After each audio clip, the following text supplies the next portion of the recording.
In this tutorial, you will learn how to make this interactive acoustic analysis using Dynamo and Revit. On the left side, you can see building section with acoustic waves representation, and on the right you can see Revit viewport. And when you update geometry in Revit, it updates in Dynamo. So let's start with duplicating existing plan view, because this analysis only works in plan view. So duplicate existing plan view and rename it to, let's say, acoustics, so later you can find it in Dynamo. Then using detail lines, you can draw your desired section. You can also draw a plan view. It doesn't matter what you draw with detail lines as long as you draw it in the plan view. Another thing to keep in mind is that you cannot draw arcs, or circles or splines for the analysis. We will draw circles for the sound point, but we will filter them out later. So for the boundaries, for the analysis, you can only draw straight lines. That's the thing you have to keep in mind. So after I have drawn the section view of the facade, we'll need to create 3 new line styles. So go to Manage, Additional Settings and Line Styles, and click on New and let's call the first one Walls. Let's call the second one Sound Source, and the third one will be Sound Volume. You can name those line styles as you wish, and you can give them colors that you like and the line weight that you like. Let's select all the geometry, filter out the lines, and let's change those to the wall line style.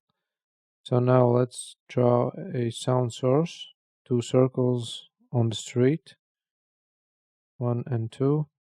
Let's align those, and let's copy the circle to the room, and let's change that to the sound volume. This will be the point where the volume will be analyzed. You can draw as many points as you like, and you can place them in the positions that you like, and you can definitely change those positions later. So open Dynamo, create new file, and let's start by selecting all elements of category in the view. So the selection of the elements runs automatically and you don't have to reselect new elements. Choose category of lines and choose your view, in this case acoustics. And when you run this script, you can see that all the elements are selected. Now the next step is to filter these elements. To do that, let's select parameter by name, and the name of the parameter will be line style. And now you can see that all created line styles are selected. We have walls and sound source and sound volume. So now we have to create a strings from these objects. Now you can select all of those nodes and press Ctrl G to group them. Okay, next we have to use string contains, so we can search for the line styles that we need. Use ignore case and search for string, and let's add walls. And now you can see that we have filtered out all of our walls line styles. Okay, so next we need to add a filter by bool mask node, and now we can filter all these elements with this bool mask. Next, let's convert these selected curves to curves elements for the Dynamo. And now you can see that we have successfully selected and created a Dynamo curves. Next, we need to create a bounding box around this geometry. So call bounding box by geometry, group this, and rename this walls. These are our wall selections. Next, we need to duplicate this group, and let's rename that to sound source. Change the string contains string to sound source, and we can delete the bounding box.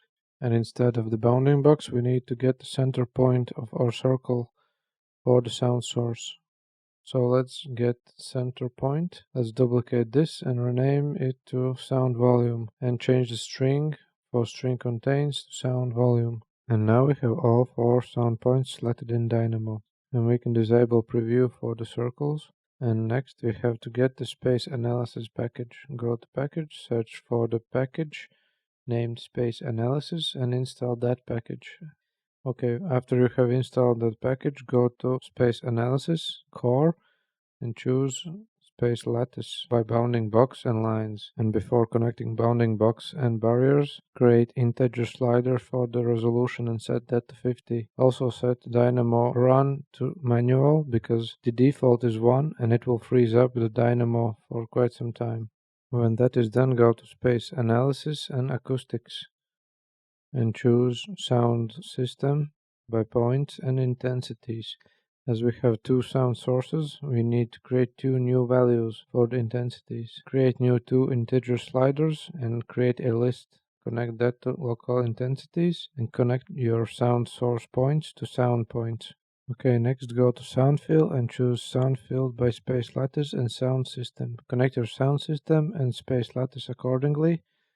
And after grouping and cleaning up the layout, we can run the script, and if there is no errors, we have our sound field created. We don't see anything because it's not visualized. Next, create audibility grid and audibility values from the grid.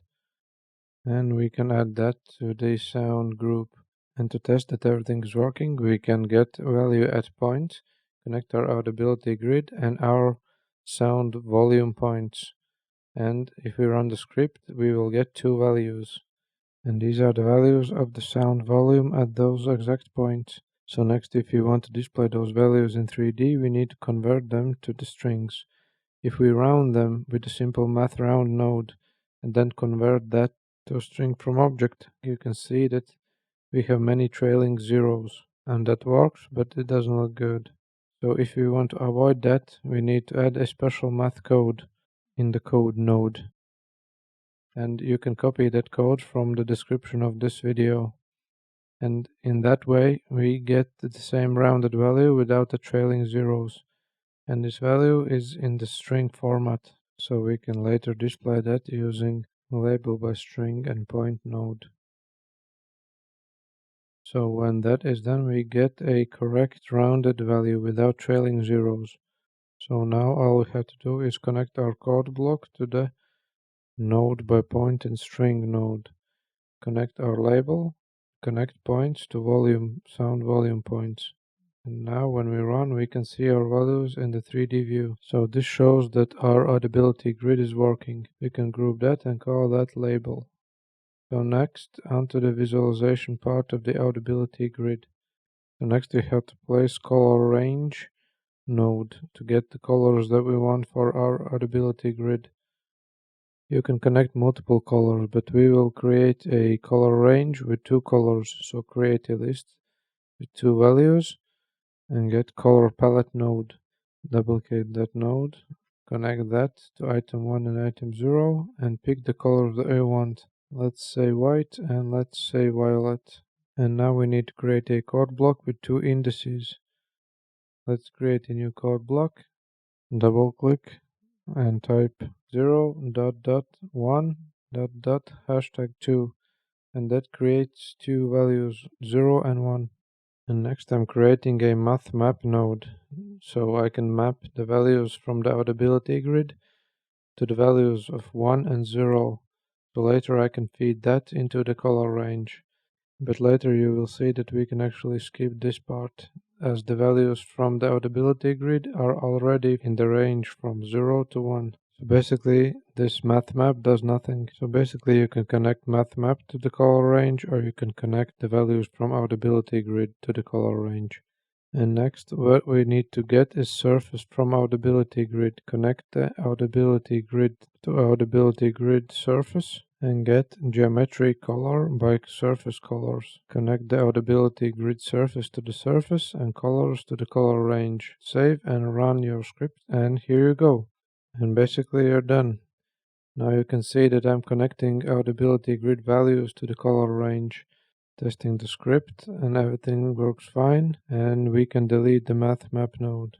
And next I'll show you some examples of what you can do with this analysis and this section. Now you have to keep in mind that the sound volume values they are getting here are rough approximation and can help with the design decisions, but they are not physically correct or precise. And when you put Dynamo window and Revit viewport window side by side and set Dynamo script execution to automatic, you can see that when we draw a, let's say, balcony in the Revit viewport, it automatically updates that information in the Dynamo viewport.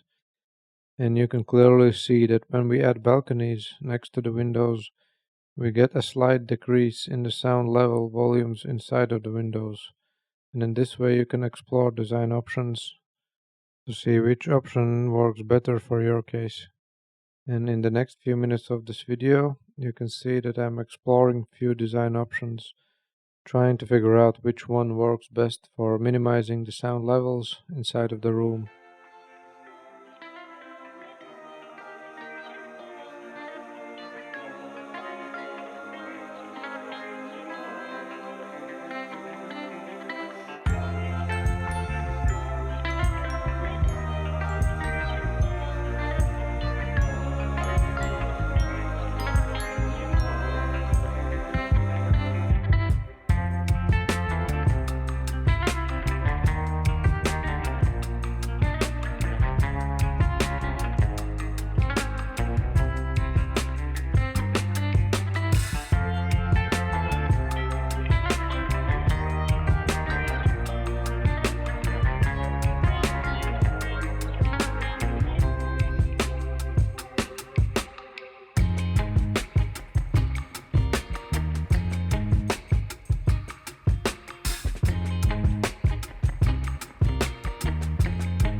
In the next video I will show you how to use generative design together with acoustic analysis to find out what's the best design for your specific case, like in this case when I don't know what's the best design option. So I hope this video helped. Have a great day, please consider subscribing and see you in the next one.